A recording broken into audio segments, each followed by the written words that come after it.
Aquí empezó todo, cuando en el año 710 el bereber Tarik desembarcó en el extremo meridional de Europa en una labor de reconocimiento con vistas a la conquista de Hispania. Tarifa, que lleva el nombre del guerrero, se convertiría un siglo después en el punto de inicio de la conquista almorávide del reino de Sevilla.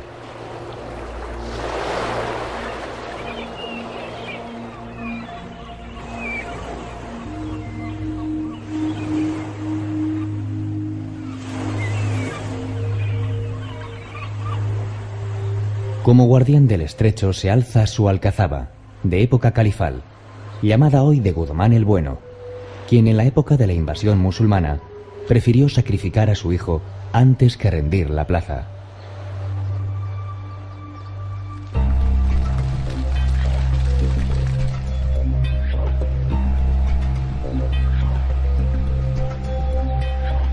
La villa se protege de las fuertes ráfagas del poniente y del levante tras sus murallas.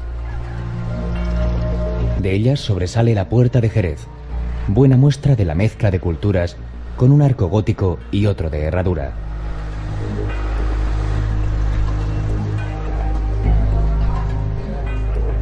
En el interior se despereza el entramado urbano de cuestas y callejuelas.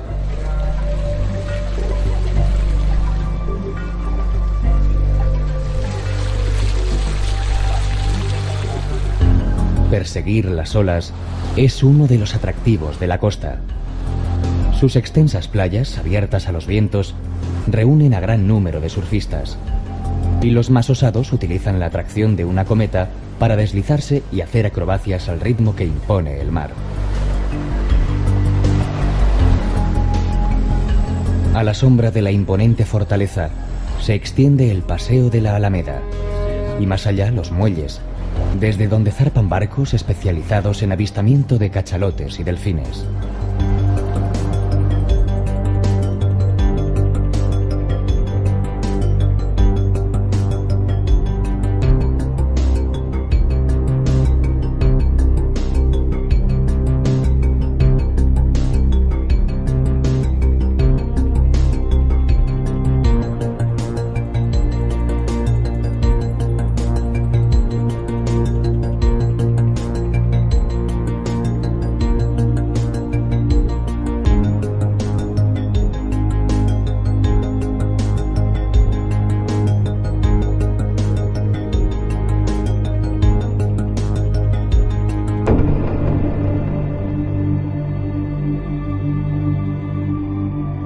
Encaramada en lo alto del Cerro del Castillo, desde donde mira las tierras de pastoreo del Toro Bravo, Medinasidonia enseñorea su pasado mestizo. En su subsuelo se oculta la romana Asido Caesarina, que hoy ofrece un sugerente paseo por más de 30 metros de galerías subterráneas y antiguas cloacas. Fue también importante enclave hispano-musulmán y escenario de duros enfrentamientos entre grupos yemeníes y bereberes. De la época musulmana conserva lienzos de muralla y las puertas califales de la Pastora, Belén y del Sol.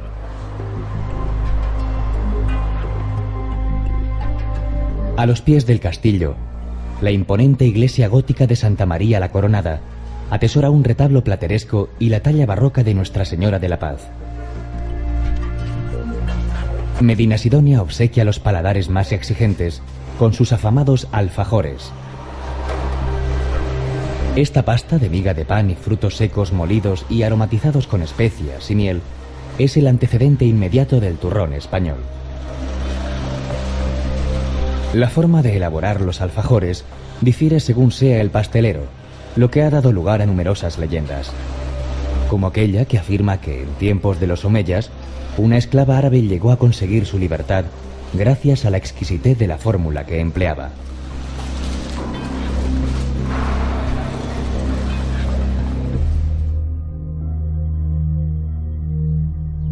Jerez es la capital andaluza del vino.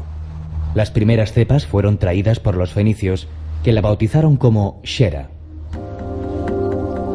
Su perfil actual se debió a los almohades, que la llamaron Sharish, y trazaron el amplio recinto amurallado.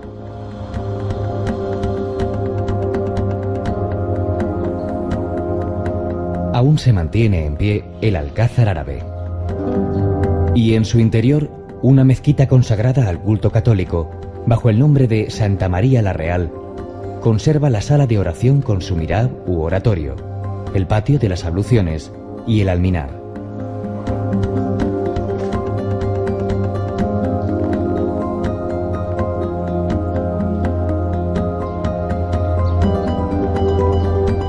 Junto a una de sus puertas se muestran los restos de un hamam.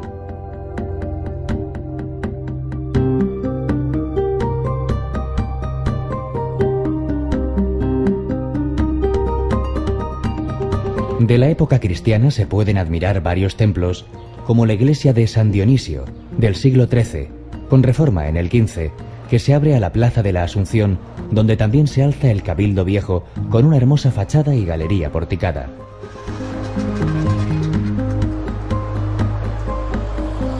Aunque es la imponente catedral gótica la que se lleva todas las miradas. Fue construida sobre una mezquita y en su interior guarda valiosas obras de arte, como la pintura de La Virgen y el Niño de Francisco de Zurbarán.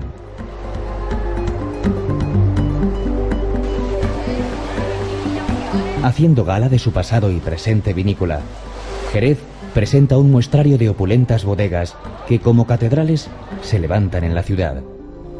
La más antigua de ellas es la de Pedro Domecq, fundada en 1730 y denominada La Mezquita, en alusión a la de Córdoba. Su visita ofrece la oportunidad de saborear un estupendo fino, como lo hicieron reyes y príncipes a lo largo de su ya larga historia.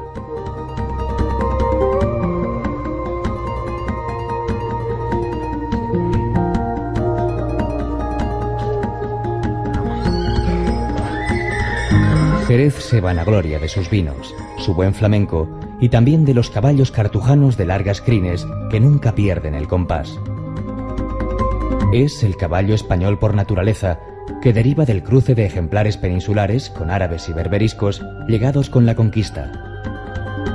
Fueron sobre todo los monjes cartujanos de Jerez los encargados de preservar la pureza de la raza española.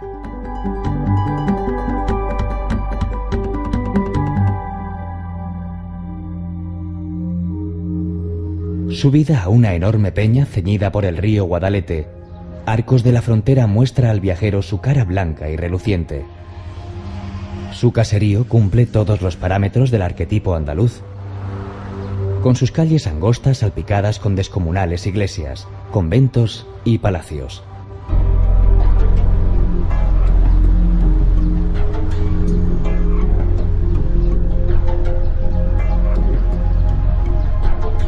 En lo alto se alza el castillo del que se conservan algunos torreones y puertas, testigos de las numerosas luchas entre las diferentes facciones árabes por el control de esta plaza. En sus cercanías se hallaba la mezquita mayor, en cuyo solar se edificó la iglesia de Santa María de la Asunción. El templo del siglo XV muestra una impresionante portada con profusa decoración de motivos vegetales y heráldicos. Igualmente monumental es la iglesia de San Pedro.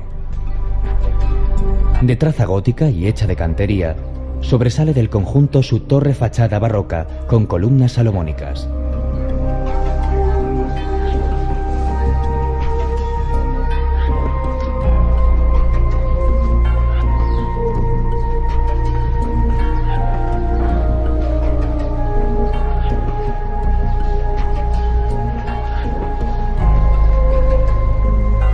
Del casco antiguo se sale por la Puerta Matrera, el principal vestigio del perímetro amurallado que defendía la villa medieval.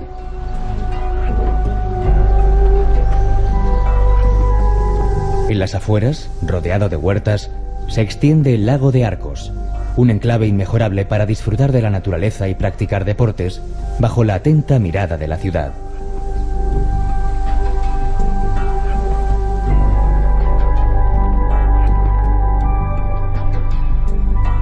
Calificada de alegre y bulliciosa por las crónicas medievales, el paso de las diferentes culturas que albergó a lo largo de su larga historia no alteró el carácter de Sevilla, aunque sí engrosó su considerable patrimonio.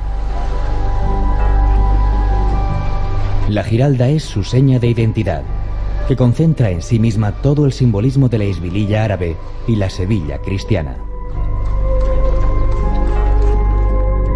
La torre, de 93 metros de altura, se terminó de construir en 1198, con sus 4 frentes decorados con paneles de ladrillos tallados. La obra árabe termina donde empieza el cuerpo de campanas realizado por el cordobés Hernán Ruiz en 1568.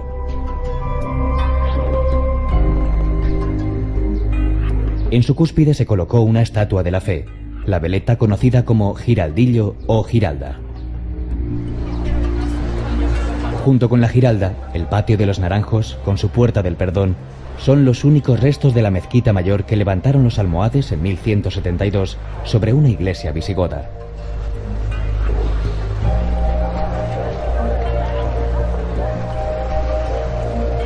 Apenas 80 años después, sería convertida nuevamente en templo cristiano cuando la ciudad fue conquistada por Fernando III. En 1401, el cabildo decidió hacer obra tal que las futuras generaciones nos tengan por locos. Así surgió el tercer templo más grande de la cristiandad, después de San Pedro de Roma y San Pablo en Londres. La traza general de la catedral gótica se atribuye a Alonso Martínez, aunque en su edificación intervinieron numerosos maestros. Sobresale el mausoleo de Cristóbal Colón, cuyo viaje a la Catedral de La Habana, a donde estaba destinado, se vio interrumpido por la independencia de la última de las colonias de ultramar. Una reja del siglo XVI protege el coro y su gran órgano de 1725. La capilla real, de estilo renacentista, tiene una gran cúpula diseñada por Hernán de Ruiz en 1557. En el exterior vuelve la superposición de órdenes y estilos con otro ingrediente, el legado judío, presente aún en el turístico barrio de Santa Cruz. Sobre esta base se levantó la Sevilla imperial, con edificios tan disímiles como el austero Archivo de Indias, proyectado por Juan de Herrera, o la renacentista y barroca Casa de Pilatos, para muchos una evocación del Palacio del Procurador de Judea.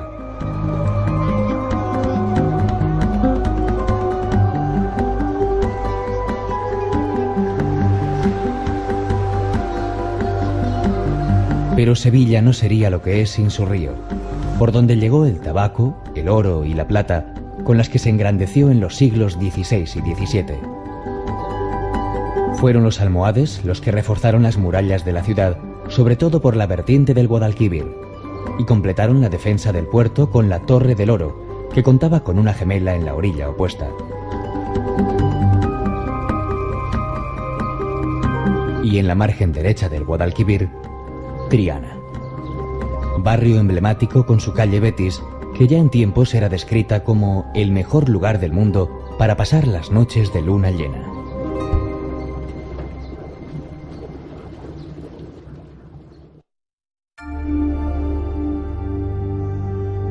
Sevilla es poseedora de una artesanía variada y desbordante, muy unida a las celebraciones de la Semana Santa.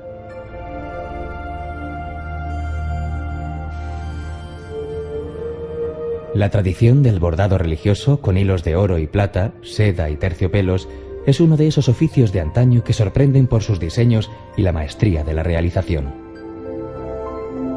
Los orígenes de estas elaboraciones se pierden en el tiempo y hoy se mantienen en un reducido número de talleres que trabajan por encargo de cofradías y hermandades, bordando faldones de pasos, sayas, palios y restaurando piezas históricas.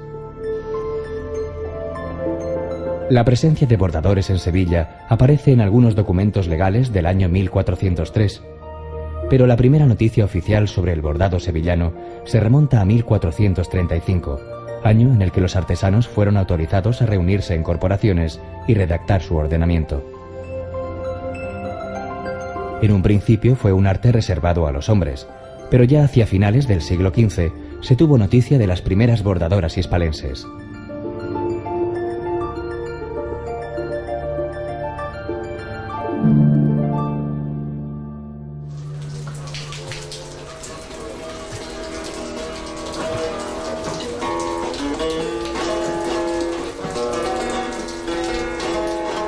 madera noble y manos de artesano dan cuerpo y vida a la guitarra española. La guitarra es como un puzzle, un todo articulado. Primero hay que elegir las maderas de primera calidad con las que se va a construir.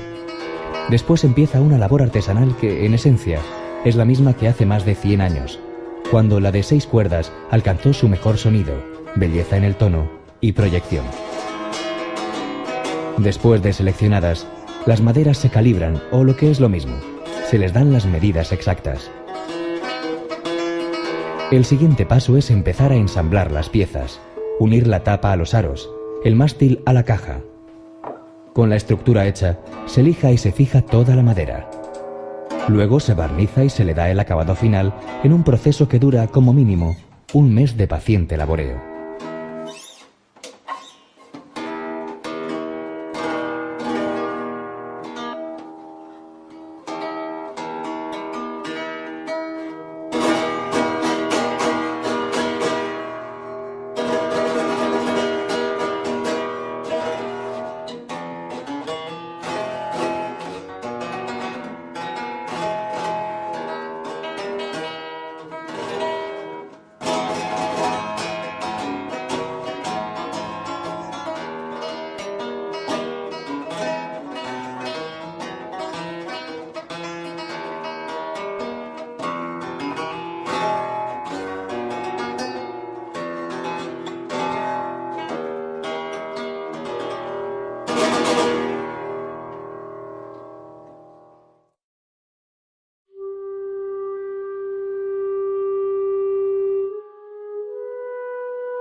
Córdoba fue durante más de 200 años una de las ciudades más espléndidas del mundo civilizado.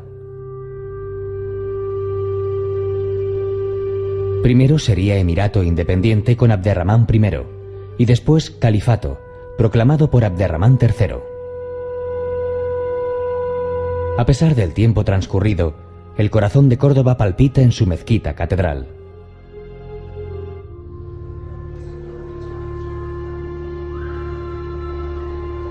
Levantada sobre una basílica visigoda, los sucesivos soberanos fueron consolidando su traza.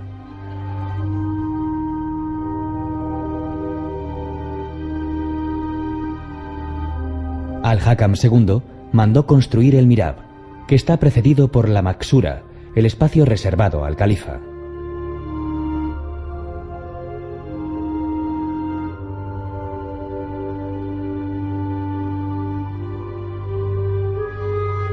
Almanzor extendió su planta. Son en total 19 naves perpendiculares al muro de la quibla, orientado hacia la Meca.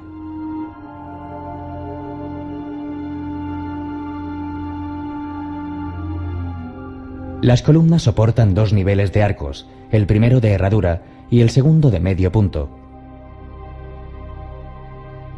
Un bosque de columnas, como acuñara el romántico Théophile Gautier, al referirse a la sala de oración como una vegetación de mármol que hubiese brotado espontáneamente del suelo.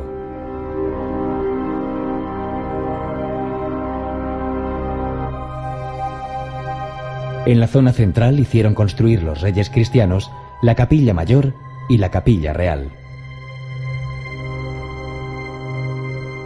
Y años después, en 1523, empezaron las obras de la catedral gótico-renacentista, iniciadas por Hernán Ruiz el Viejo.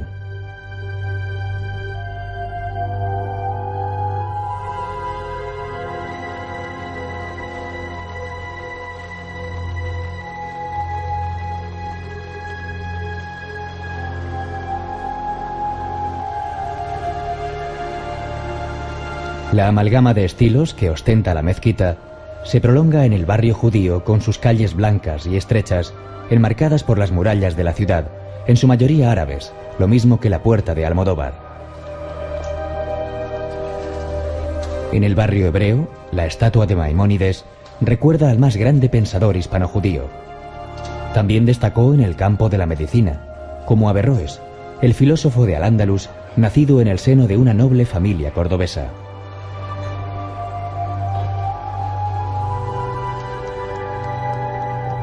Más vestigios árabes se pueden encontrar en los molinos emplazados en la ribera del Guadalquivir, como la noria de Albolafia, en el gusto por los jardines y tapias cubiertas de flores y en los surtidores de los patios.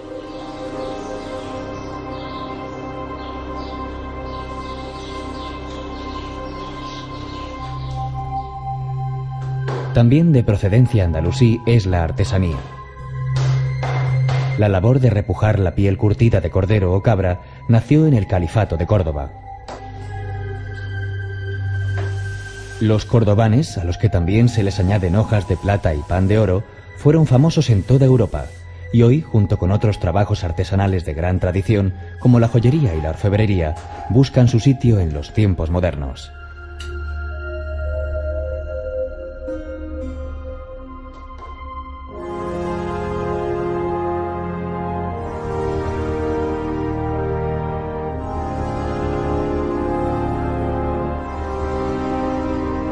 Entre un mar de olivos se extiende la ciudad de Jaén, a la sombra del castillo de Santa Catalina. De origen hispano-musulmán, la fortaleza fue reformada en el siglo XII, tras la toma de la ciudad por Fernando III.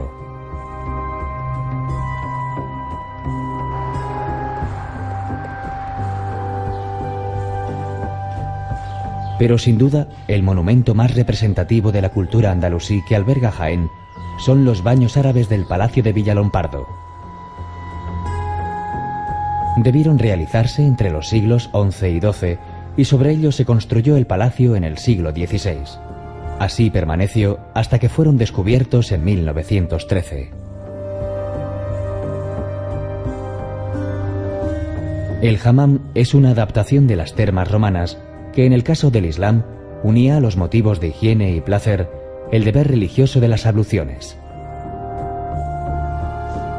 La organización de las estancias seguía un esquema fijo. La primera servía de vestíbulo para recibir a los clientes.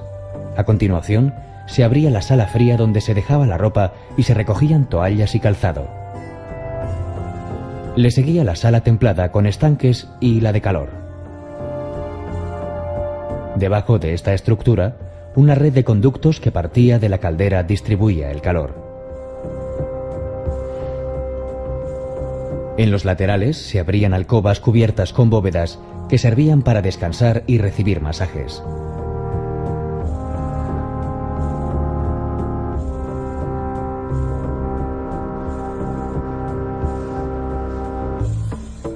Por contrapartida, el monumento cristiano más representativo de la ciudad es la catedral, magnífico edificio construido entre los siglos XVI y XVII, según las directrices de Andrés de Vandelvira. La fachada compone un retablo en piedra con un brillante despliegue escultórico, centrado por la efigie de Fernando III.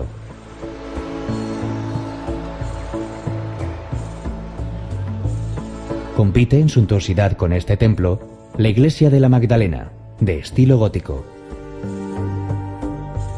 Fue levantada sobre una mezquita de la que aún se reconocen la base del gran alminar, convertido en campanario, y el patio de las abluciones.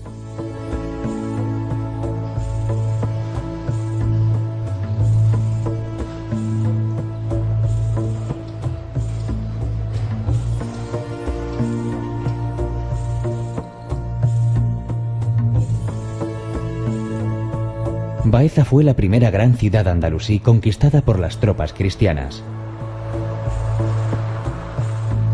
A partir de este hecho, en el siglo XIII, se convirtió en el centro de operaciones desde donde se dirigió la conquista de Al-Ándalus. Poco o nada queda de su pasado musulmán, caracterizado por las sublevaciones de la población indígena y mozárabe contra los distintos reinos de taifas.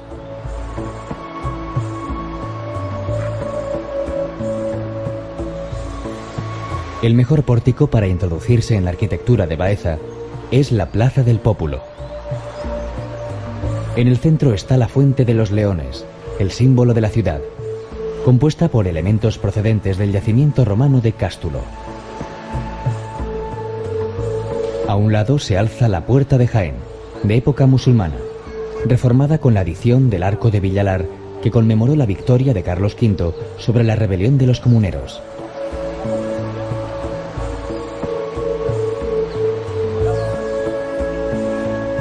En el costado sur se encuentra el edificio renacentista de la Casa del Pópulo, que fuera sede de la audiencia civil.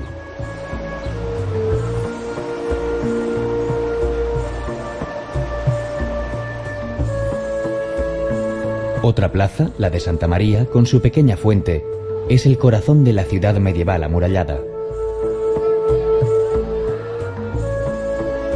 En uno de sus ángulos se alza la catedral, construida sobre los restos de la mezquita Aljama. Como en sempiterno duelo, se alza el pequeño templo del siglo XII de Santa Cruz, frente al imponente Palacio de Jabalquinto.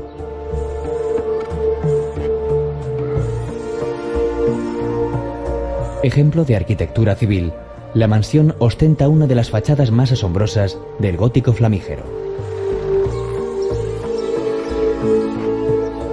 En la zona de extramuros se alzan otros edificios notables, como la Casa de Cárcel y Justicia, con su portada plateresca, que desde 1867 alberga el ayuntamiento.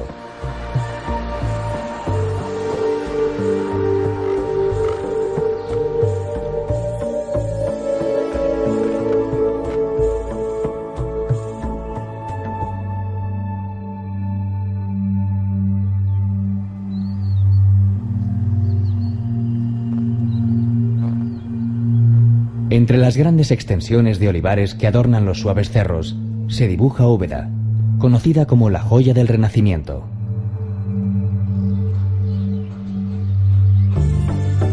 Su pasado musulmán lo comenzó Abderramán II al fundarla con el nombre de Ubadat al-Arab, pero fue el siglo XVI la época de oro de la villa, como lo atestigua la monumentalidad de sus edificios.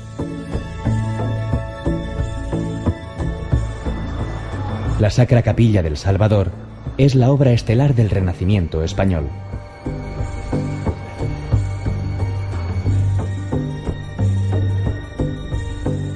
Fue proyectada por Diego de Siloé como panteón familiar para el secretario de Estado de Carlos V, Francisco de los Cobos. La portada se asemeja a la Puerta del Perdón de la Catedral de Granada, con forma de arco triunfal profusamente decorado.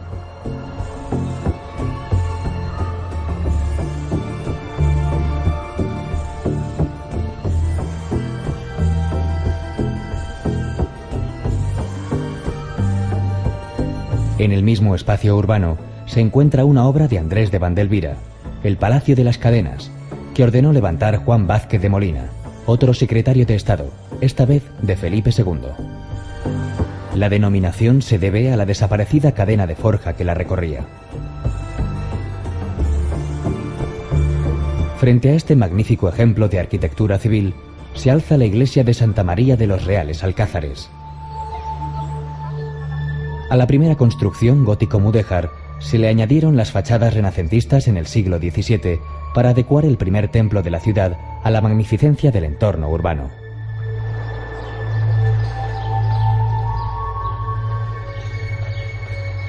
Salpicados por el entramado del casco antiguo, se pueden ver muchos palacios, edificios civiles e iglesias que completan el vasto catálogo de esta villa, patrimonio de la humanidad.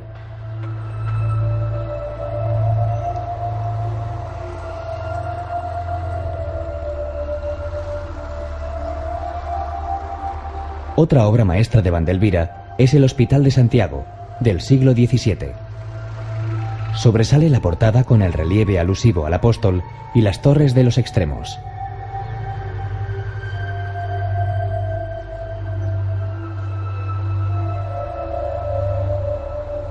En el centro se abre un gran patio porticado sobre estilizadas columnas que recuerdan la arquitectura nazarí.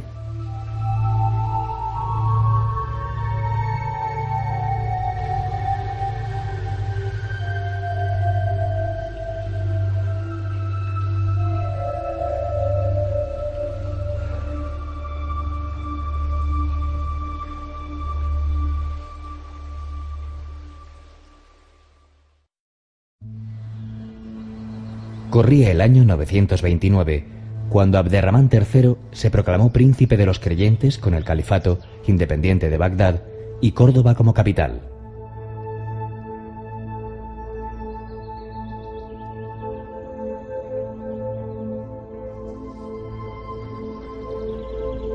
Para afianzar su poder, el soberano omeya mandó construir una ciudad, acorde con su nuevo estatus, aunque según las leyendas, algo tuvo que ver en la decisión el amor que sentía por una de sus favoritas, la bella Zara. Amor o poder, lo cierto es que la ciudad andalusí de Medina Azahara se levantó en apenas 40 años, con una suntuosidad propia de las 1001 noches.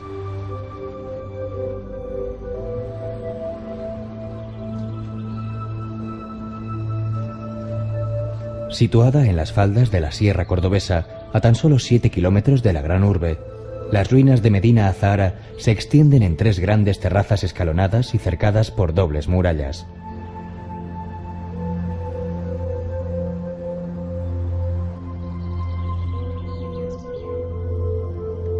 En el centro se encontraba el palacio y la mezquita, jardines con albercas y surtidores, mercados y dependencias administrativas.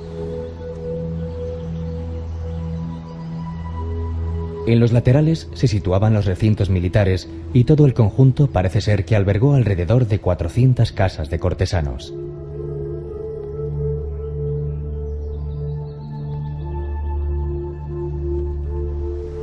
La decoración sigue los parámetros del Al-Ándalus, con tableros de piedra que representan el árbol de la vida y arcos de herradura apoyados en alfices decorados con profusión de motivos geométricos.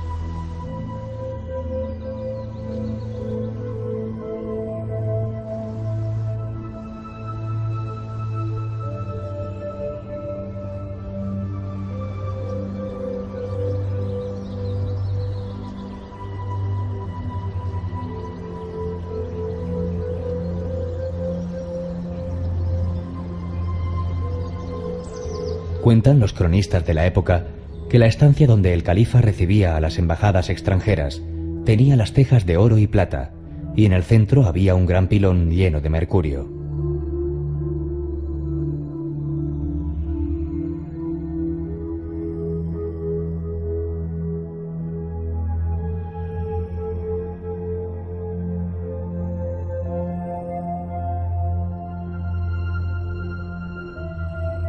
Apenas 7 décadas duró el sueño.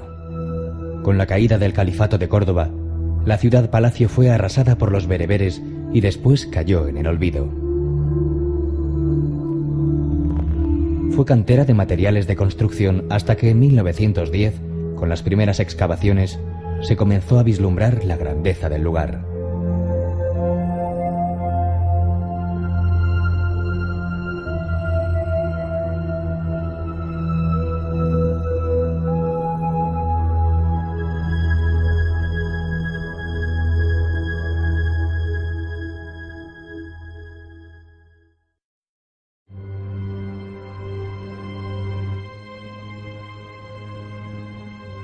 Algeciras fue la primera ciudad conquistada por los musulmanes en Andalucía. El paso geográfico por donde fluyeron las distintas corrientes del saber y del arte, junto con los sucesivos contingentes de las dinastías islámicas llegadas de la otra orilla del Mediterráneo.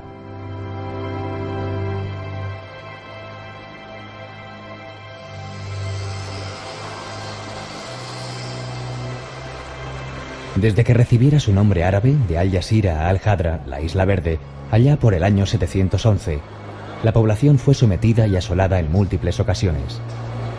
De ahí que guarde poco de su pasado, tan solo en el corazón del barrio antiguo, en torno a la Plaza Alta, con la iglesia de Nuestra Señora de la Palma y la capilla de Nuestra Señora de Europa.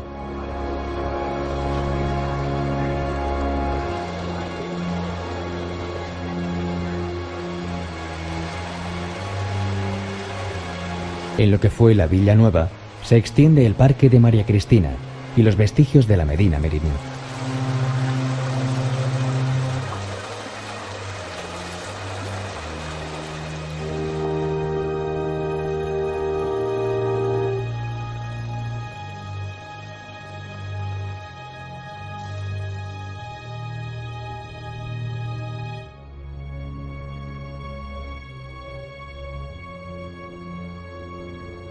En Ronda todo es grandilocuente, asombroso y magnífico. El Tajo, el puente que lo salva y la ciudad que se asoma al abismo.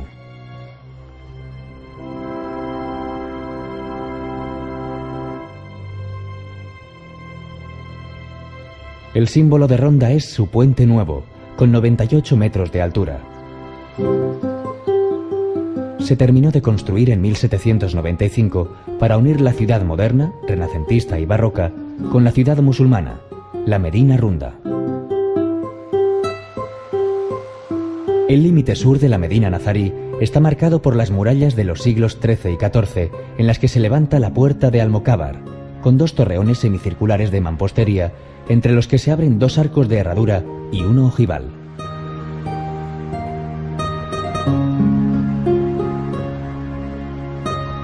La iglesia de Santa María de la Encarnación, en la que conviven los estilos renacentista, gótico y barroco, señala el centro de la ciudad musulmana. Ocupa el lugar de la mezquita Al-Jama, de la que todavía se conservan restos incorporados al templo cristiano. El más importante es el mihrab, de finales del siglo XIII, hacia el que se orientaban las plegarias.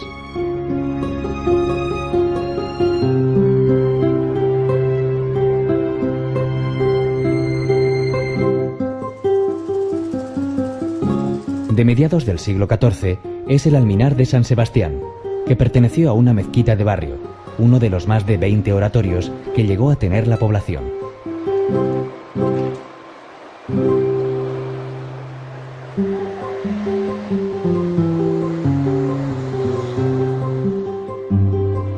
Aún se conservan los baños árabes, situados junto a una de las puertas de la ciudad. Creados en el siglo XIII, estuvieron en uso más de 300 años, hasta que los cristianos, poco dados al aseo y al goce de los cuerpos, los cerraron.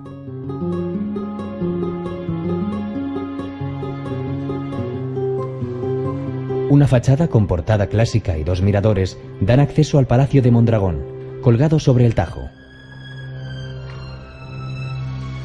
Según la leyenda, fue residencia de los príncipes musulmanes y sirvió de alojamiento a los reyes católicos. Hoy, con sus patios porticados y jardines, alberga interesantes hallazgos que ilustran la historia de Ronda.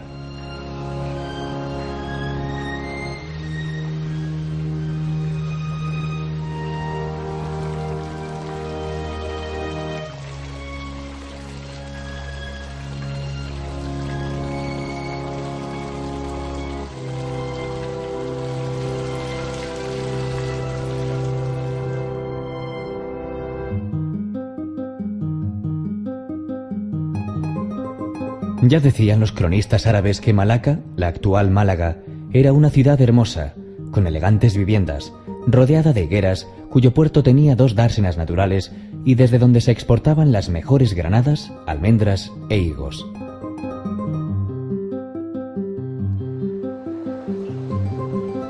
Testigo de aquel pasado de esplendor fue la Gran Alcazaba, comenzada a construir en el siglo XI, cuando la ciudad estaba gobernada por los hamudíes, uno de los reinos de taifas en que se dividió al-Ándalus cuando cayó la dinastía omeya cordobesa.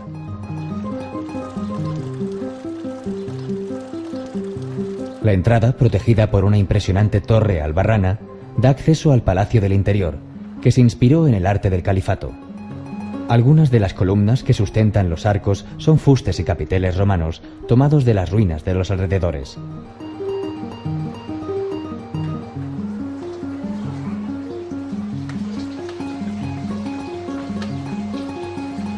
Como era costumbre en estas fortificaciones ciclópeas que se alzan en las ciudades de Al-Ándalus, la residencia estaba construida en torno a un patio con alberca, ejemplo del sentido lúdico y estético de los andalusíes.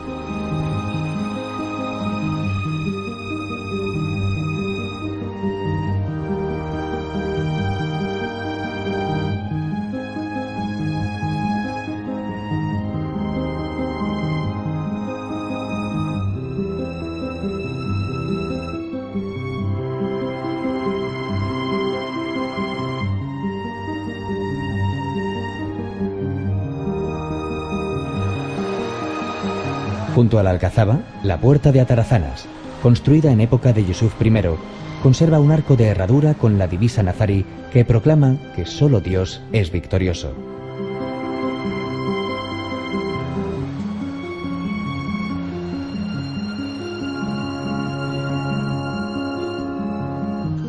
También de los tiempos de Yusuf I es el castillo de Gibralfaro, unido a la Alcazaba por una muralla.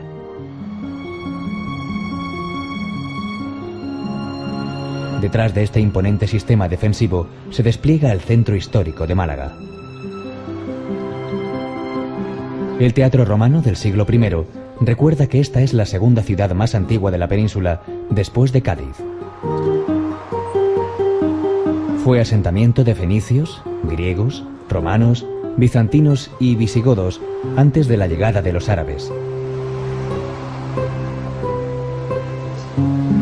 La catedral, levantada sobre una mezquita, es una interesante mezcla de Renacimiento y Barroco.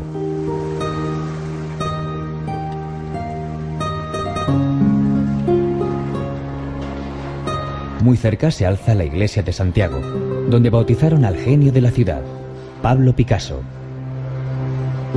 y su casa natal en la movida Plaza de la Merced, 2 paradas obligadas antes de conocer el museo dedicado al pintor.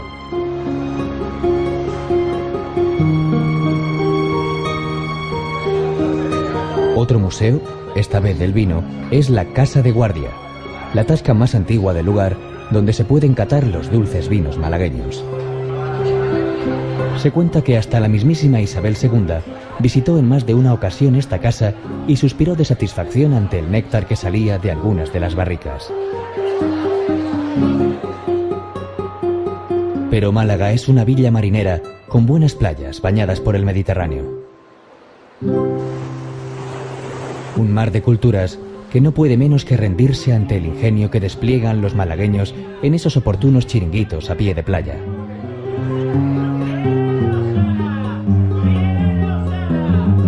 En el Tintero se asiste a una auténtica subasta de platos: boquerones, calamares, pescailla, chopitos, chanquetes y demás especialidades de concha fina son voceadas por los camareros que compiten en chascarrillos, estribillos y salero. Y al cliente solo le toca traer las viandas con la mano.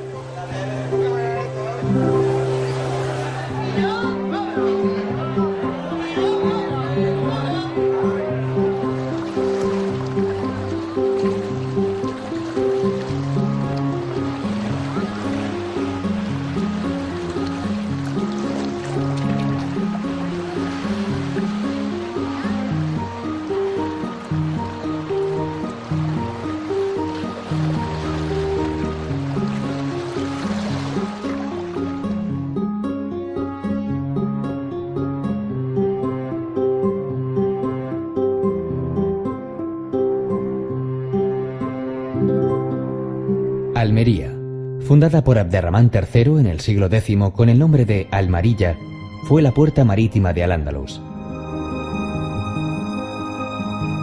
Su alcazaba califal, desde lo alto de un cerro aislado y estrecho, domina la ciudad y la bahía, lo que la convirtió en un excelente baluarte defensivo, junto con las murallas levantadas entre los siglos X y XI.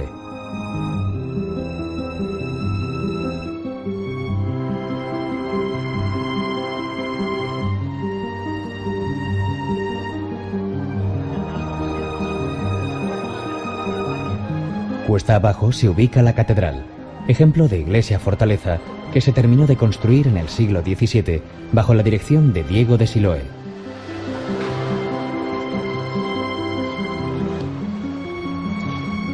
En uno de los laterales del templo se puede ver el gran sol de Portocarrero, el símbolo de la ciudad.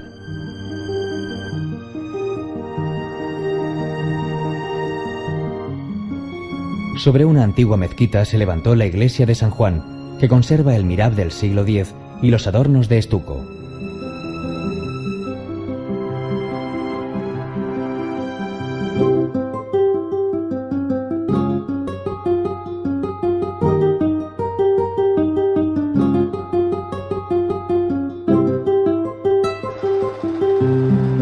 Además de procrear edificios de larga historia, Almería es pródiga en sabores marineros que no se dejan enfriar en las barras de las antiguas tascas del centro.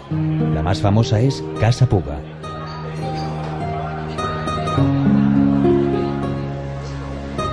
Y para trasiego de gentes y ambientes, el paseo de Almería que empieza en la Puerta Purchena, con ejemplos de urbanismo del siglo XIX como la Casa de las Mariposas.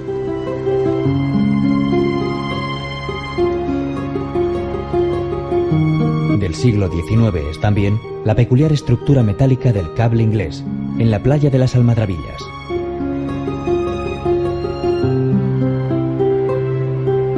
un antiguo cargadero de hierro por el que se transportaba el mineral proveniente de las minas del Alquife hasta las bodegas de los barcos.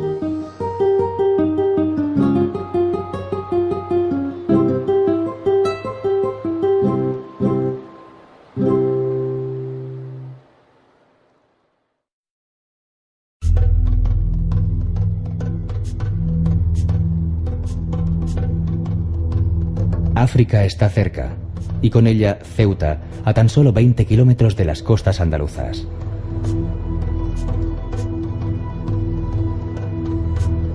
La posición estratégica en la orilla sur del estrecho de Gibraltar ha condicionado desde siempre su perfil fortificado.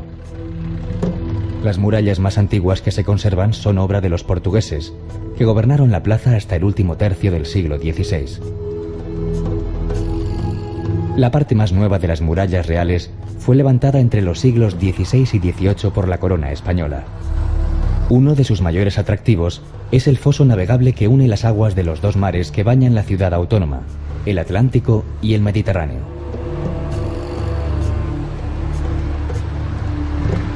En la Plaza de África se sitúa el centro histórico, que acoge importantes monumentos.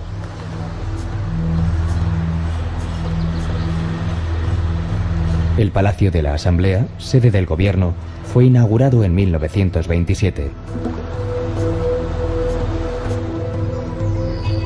La Catedral de la Asunción, de aire barroco y neoclásico, se levanta sobre los restos de una mezquita.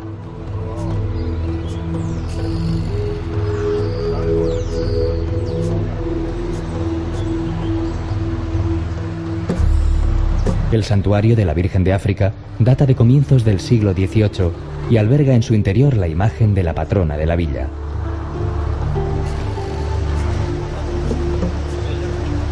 Ciudad de secular convivencia de gentes de distintos credos y culturas, tiene entre sus mejores ejemplos de arquitectura religiosa la mezquita Moulay el Mehendi, una de las más antiguas de España.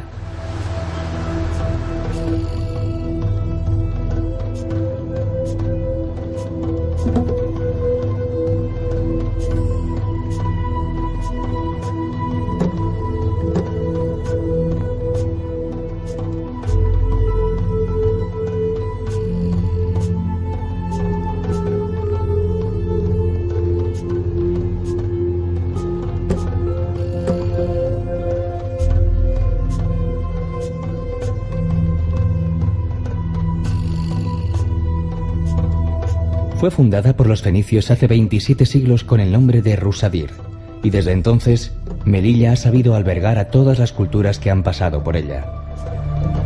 En 1497, la villa, antes romana y musulmana, se integra a las coronas de Aragón y Castilla. En esa época, y hasta bien entrado el siglo XIX, se levantaron los recintos amurallados de Melilla la Vieja, un complicado trazado de pasadizos, callejuelas y murallas que protegían a los habitantes de la ciudadela.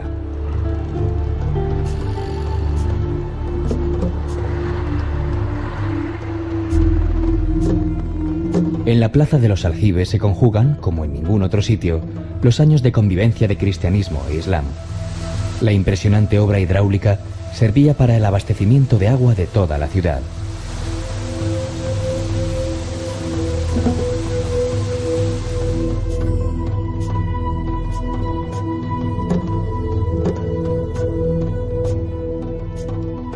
La Plaza de Santiago acoge la capilla del mismo nombre, con una bóveda gótica, única en el continente africano.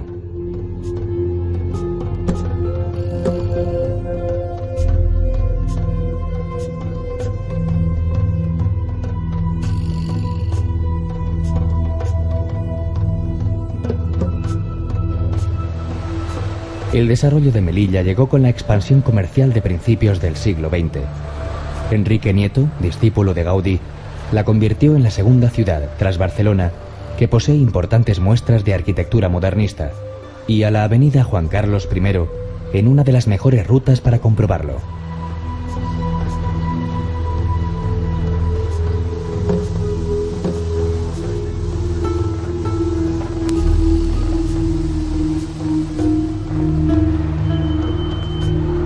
A un lado de la avenida aparece la plaza, que simboliza la convivencia entre las razas y culturas que forman Melilla: cristianos, musulmanes, judíos e hindúes. En el centro se alza la iglesia del Sagrado Corazón de Jesús, el templo cristiano más importante de la villa.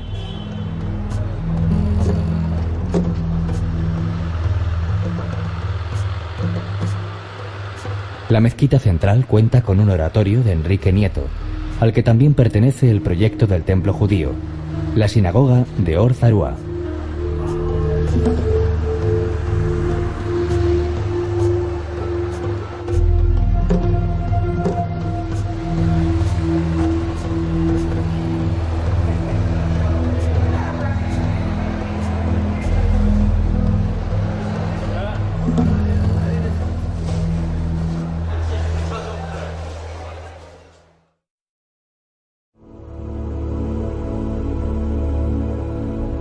En el extremo más suroriental de España, el faro de Cabo de Gata anuncia a los barcos la cercanía de una tierra donde la naturaleza ha sido pródiga en belleza y variedad.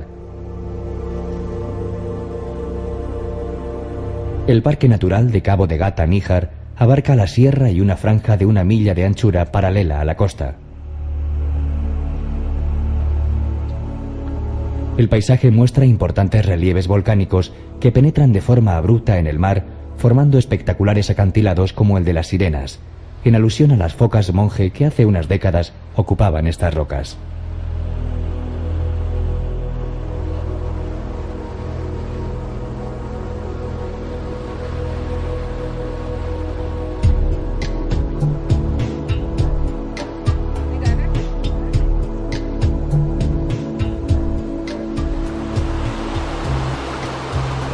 A la sombra de las verticales paredes de arrecifes se esconden pequeñas calas y playas.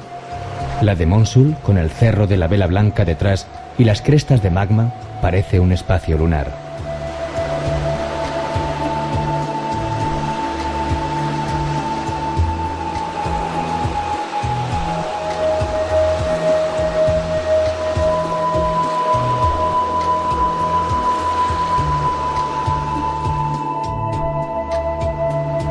Entre antiguas torres de vigilancia se extienden salinas en las que viven cerca de 80 especies de aves acuáticas. Flamencos, cigüeñuelas, abocetas escarban en los pozos salinos para buscar su alimento.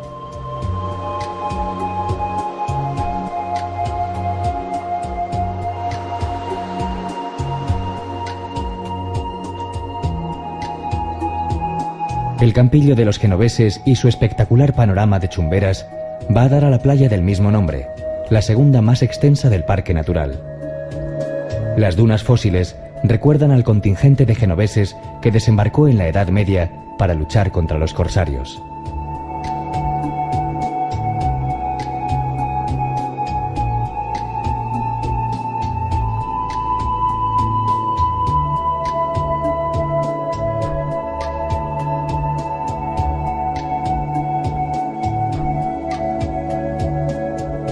En el interior se extienden restos de antiguas explotaciones auríferas. En una de ellas, en el Cortijo del Fraile, ocurrió en 1928 el crimen que inspiró a García Lorca para escribir Bodas de Sangre.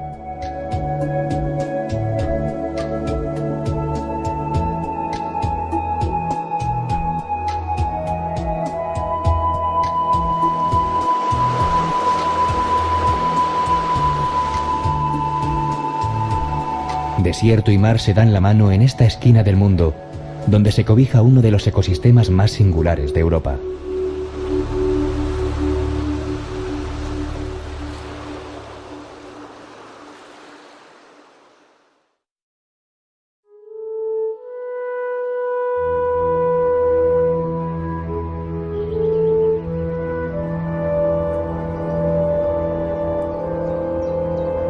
Al fondo de la Vega del Genil y al pie de la Sierra Nevada, la garnata hispano-musulmana ofrece su embrujo único. Granada es el Damasco de Al-Ándalus, pasto de los ojos, elevación de las almas. Tiene una alcazaba inexpugnable de altos muros y edificios espléndidos. Se refería el cronista a la Alhambra, La Roja, un complejo fortificado en el que se combinan palacios, torreones, murallas y jardines, acomodados en 3 accidentes geográficos. En lo más alto se alza la Alcazaba, con la Torre de la Vela. En otro de los flancos de la Plaza de los Aljibes se levanta el Palacio de Carlos V, obra maestra del Renacimiento español. Se empezó a construir por mandato del emperador a raíz de una visita que hizo a la ciudad. El Palacio de los Comares gira en torno al patio de la Alberca o de los Arrayanes. La Torre de Comares, la más alta del recinto, alberga el Salón del Trono o de Embajadores. En él, Boabdil, el último rey andalusí, decidió en 1492 la entrega de Granada a los reyes católicos que esperaban impacientes en la vecina Santa Fe. El Palacio de los Leones era la casa privada de la familia real. Fue erigido por Mohamed V a finales del siglo XIV con todo el esplendor del que era capaz la dinastía nazarí.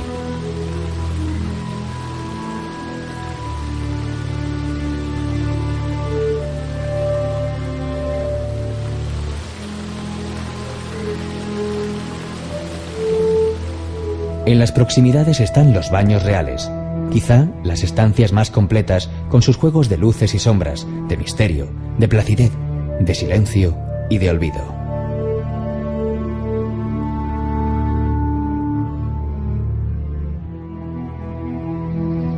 A espaldas del conjunto se alza el Generalife, el Palacio de Verano, un retiro de vegetación y agua que se canaliza en la famosa acequia real.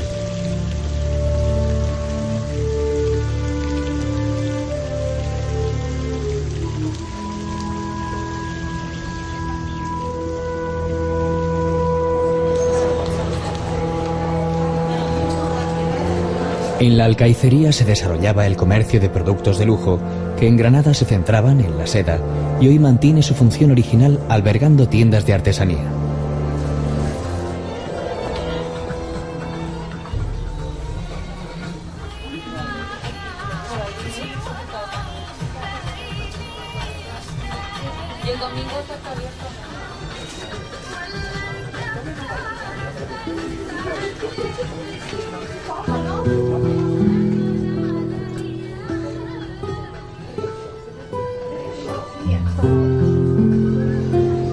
La nota de color la pone la Plaza de Vivarrambla, en tiempos la mayor de la ciudad, el escenario donde se celebraban sus fiestas.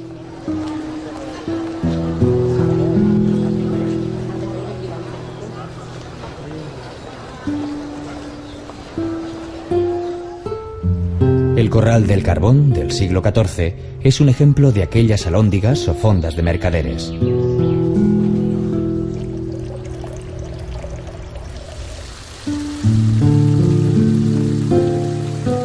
La Plaza Nueva es, curiosamente, la más antigua. A ella se abren dos edificios emblemáticos, la Chancillería y la Iglesia Mudéjar de Santa Ana.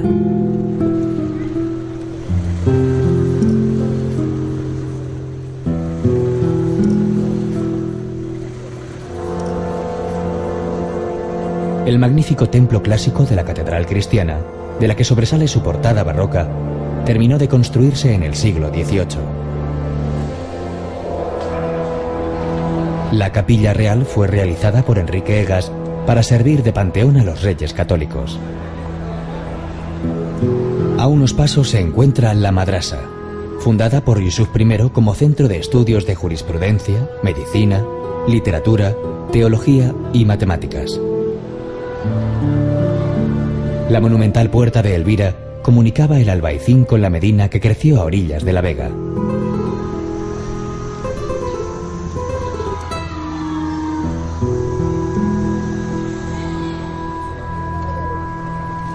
Frente a la Alhambra se agrupa el barrio del Albaicín, el núcleo de población más antiguo de la Granada musulmana.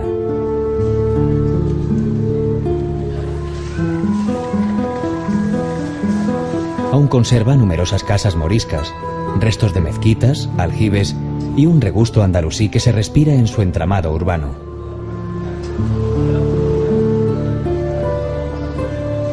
La arquitectura musulmana se puede admirar en el Arco de las Pesas, una puerta de la muralla construida en el siglo XI.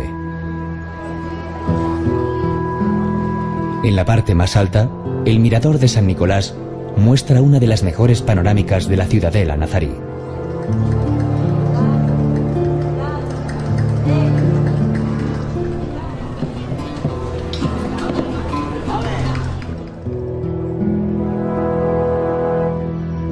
La ruta llega a su fin en el último bastión de Al-Ándalus, la civilización hispano-musulmana. Sorpresa de propios y extraños que la contemplaron con fascinación, como relata aquel romance en forma de diálogo imaginario entre Juan II de Castilla y su aliado y pretendiente al trono granadino, Yusuf IV. ¿Qué castillos son aquellos? Altos son y relucían. La Alhambra era, señor, y la otra es la mezquita. Los otros, los alixares, labrados a maravilla. El otro, Torres Bermejas, castillo de gran valía. El otro, el Generalife, huerta que par no tenía.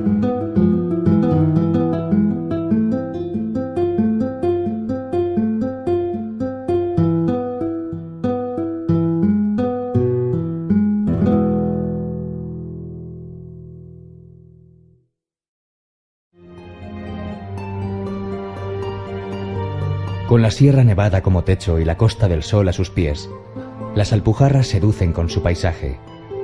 Cimas abruptas, hondos barrancos, fértiles valles, vergeles y emparrados por los que se dejan ver restos de fortificaciones medievales.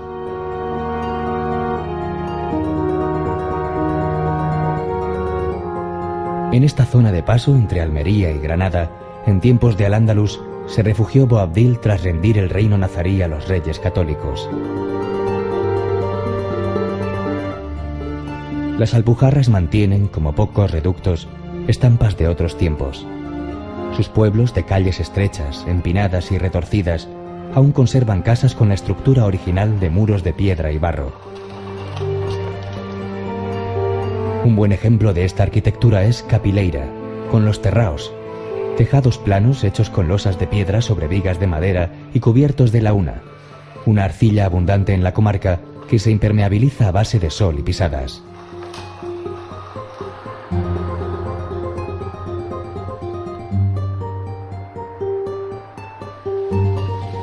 También destacan los tinaos, especie de pórticos o galerías sobre las calles que unen las viviendas. O las conducciones del agua a través de acequias y canales, como se pueden ver en Pampaneira, en donde se ha recuperado el buen quehacer de la artesanía alpujarreña.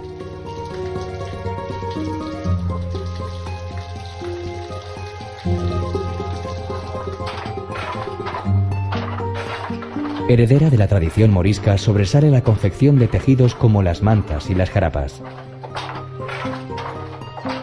En los últimos años se han instalado en la comarca numerosos talleres de artesanía que, además de los telares, han relanzado la cerámica y la alfarería.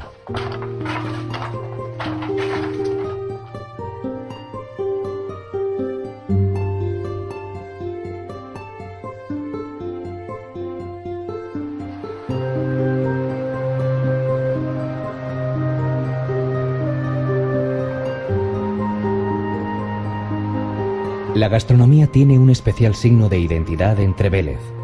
Tan célebres son sus jamones de cerdo blanco, curados al clima de Sierra Nevada, que, según cuentan, hasta el compositor italiano Rossini, creador de obras tan señeras como El Barbero de Sevilla, estaba dispuesto a cambiar su Stradivarius por una paletilla del lugar.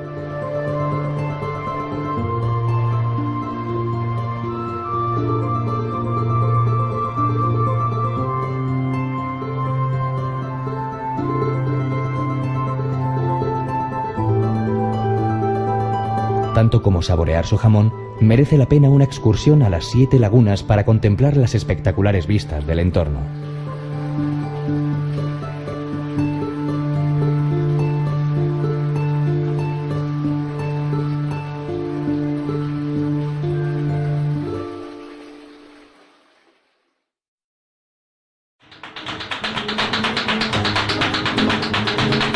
Hondo, muy hondo canta Andalucía. Bate palmas y taconea con fuerza, al compás de su baile más universal. El flamenco es su manifestación artística más popular. Con él ríe y llora, desafía y se lamenta a través de alegrías, soleás, seguirillas y tantos otros palos como maneras de expresarse tienen los pueblos de esta tierra.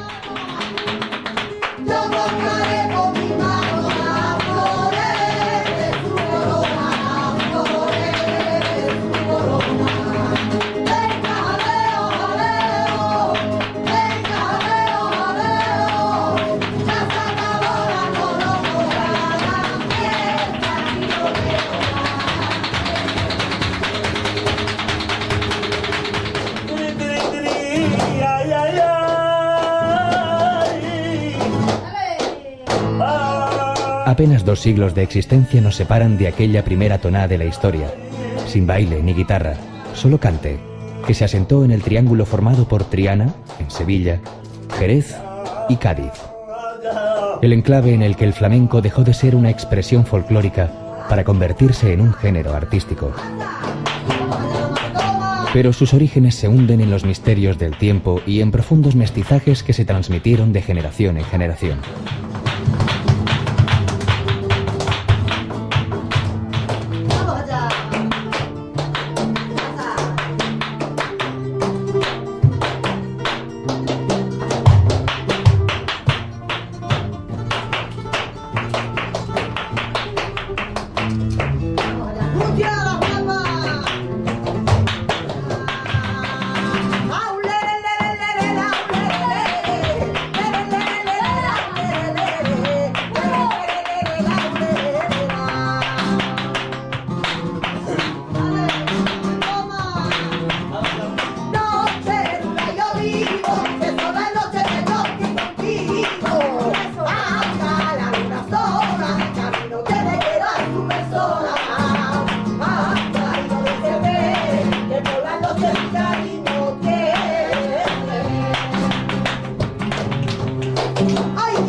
Hay que remontarse a la España musulmana y los cantos monocordes islámicos, de donde pueden venir elementos que definen al género flamenco. Hay también quien atribuye su creación a los gitanos, que llegaron a España en el siglo XV. Y tampoco se puede olvidar la música judía o las canciones populares mozárabes.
Hasta mediados del siglo XIX no aparece la palabra flamenco para hacer referencia a los cantes y bailes de la región andaluza, aunque poco se sabe de dónde procede.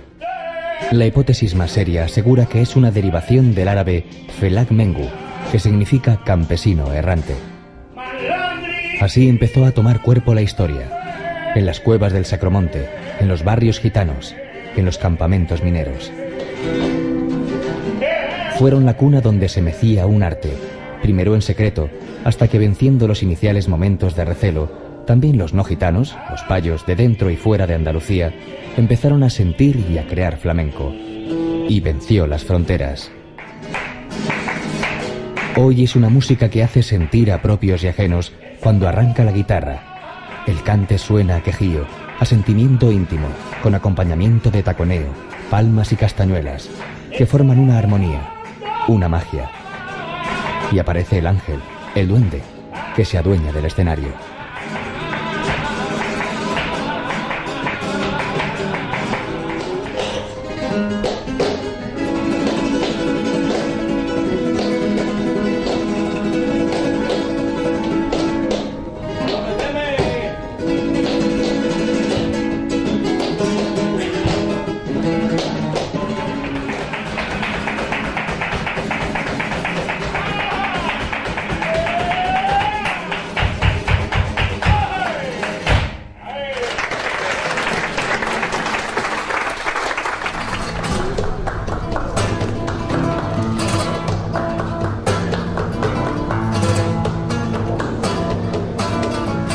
Ay, ay, ay, ay, uy.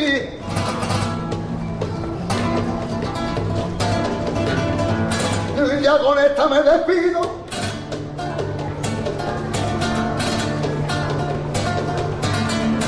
Me tienen que perdonar.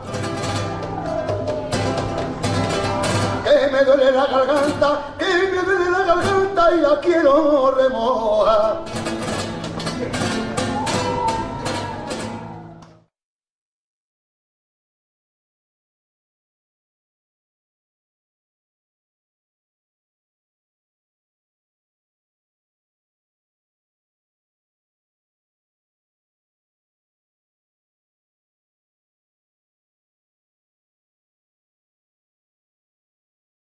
La imponente iglesia gótica de Santa María la Coronada atesora un retablo plateresco y la talla barroca de Nuestra Señora de la Paz. Medinasidonia obsequia a los paladares más exigentes con sus afamados alfajores. Esta pasta de miga de pan y frutos secos molidos y aromatizados con especias y miel es el antecedente inmediato del turrón español. La forma de elaborar los alfajores difiere según sea el pastelero, lo que ha dado lugar a numerosas leyendas, como aquella que afirma que en tiempos de los omeyas, una esclava árabe llegó a conseguir su libertad gracias a la exquisitez de la fórmula que empleaba.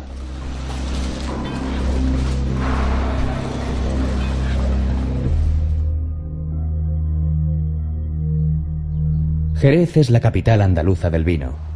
Las primeras cepas fueron traídas por los fenicios, que la bautizaron como Xera.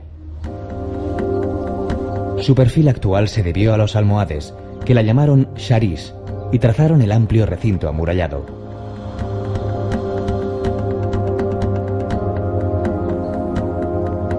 Aún se mantiene en pie el Alcázar árabe. Y en su interior, una mezquita consagrada al culto católico, bajo el nombre de Santa María la Real, conserva la sala de oración con su mihrab u oratorio, el patio de las abluciones y el alminar.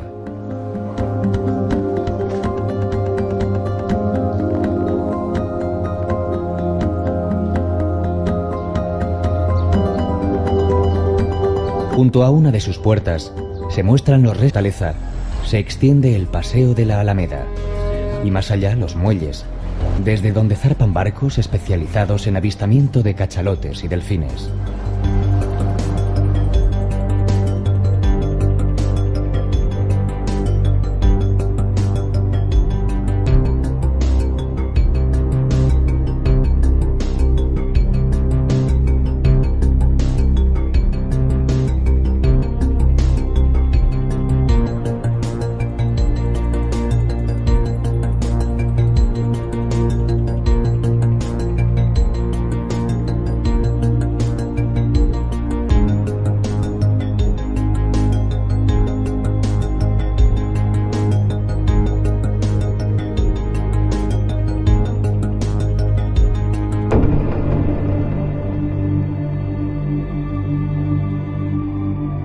Encaramada en lo alto del cerro del castillo, desde donde mira las tierras de pastoreo del Toro Bravo, Medinasidonia enseñorea su pasado mestizo. En su subsuelo se oculta la romana Asido Caesarina, que hoy ofrece un sugerente paseo por más de 30 metros de galerías subterráneas y antiguas cloacas. Fue también importante enclave hispano-musulmán y escenario de duros enfrentamientos entre grupos yemeníes y bereberes. De la época musulmana conserva lienzos de muralla y las puertas califales de la Pastora, Belén y del Sol.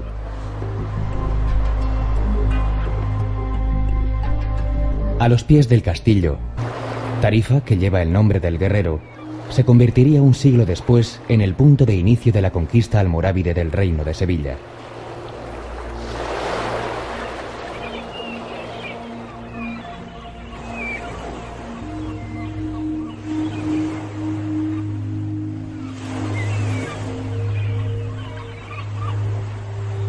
Como guardián del estrecho se alza su alcazaba, de época califal, llamada hoy de Guzmán el Bueno, quien en la época de la invasión musulmana prefirió sacrificar a su hijo antes que rendir la plaza.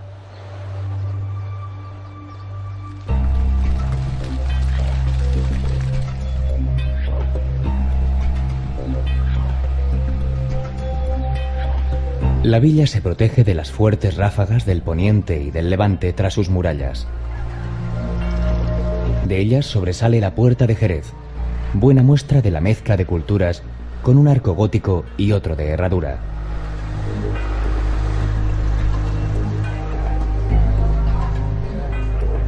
En el interior se despereza el entramado urbano de cuestas y callejuelas.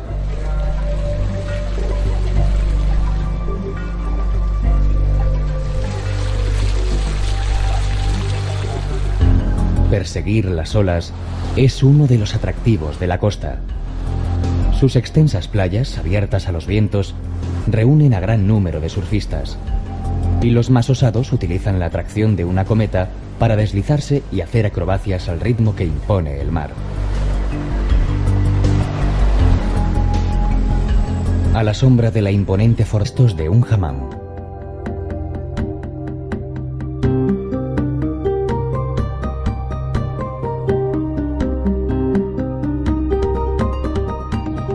De la época cristiana se pueden admirar varios templos, como la iglesia de San Dionisio, del siglo XIII, con reforma en el XV, que se abre a la Plaza de la Asunción, donde también se alza el Cabildo Viejo, con una hermosa fachada y galería porticada.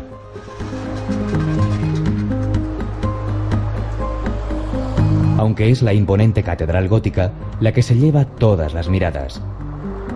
Fue construida sobre una mezquita y en su interior guarda valiosas obras de arte, como la pintura de La Virgen y el Niño de Francisco de Zurbarán.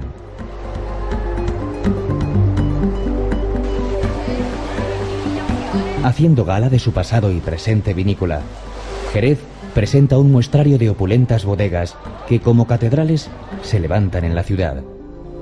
La más antigua de ellas es la de Pedro Domecq, fundada en 1730 y denominada La Mezquita, en alusión a la de Córdoba. Su visita ofrece la oportunidad de saborear un estupendo fino, como lo hicieron reyes y príncipes a lo largo de su ya larga historia.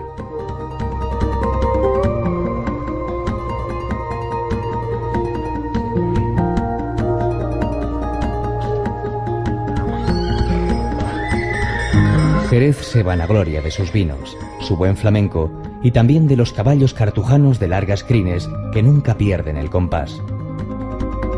Es el caballo español por naturaleza, que deriva del cruce de ejemplares.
Aquí empezó todo, cuando en el año 710 el bereber Tarik desembarcó en el extremo meridional de Europa en una labor de reconocimiento con vistas a la conquista de Hispania.